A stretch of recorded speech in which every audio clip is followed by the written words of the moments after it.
Uşaqların namaz qılmağa həvəsləndirilməsi üçün bir neçə yol vardır. 1. Valideynin evdə namaza böyük əhəmiyyət verməsi. Namazı əvvəl vaxta qılmaq, pakizə paltarla namaz qılmaq və s. 2.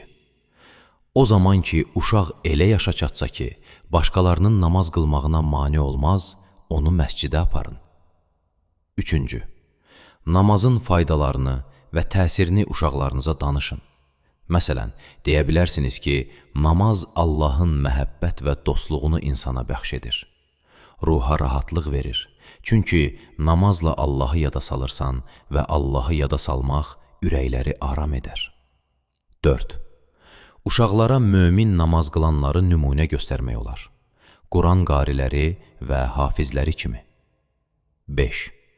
Uşağın arzuladıqları şeyləri həyata keçirtmək, uşağı bir növ həvəsləndirmək. 6. Uşaqların namaz qılan yaşıdları ilə dost olması. 7.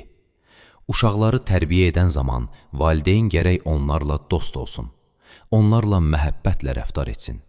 Elə etmək lazımdır ki, onlar valideynlərini və evdə olanları onun xeyrini istəyən insanlar kimi qəbul etsinlər. Və o zaman ki, onlara deyiləcək ki, namaz qıl, bu zaman yaxşı işə dəvət olunduqlarını qəbul etsinlər.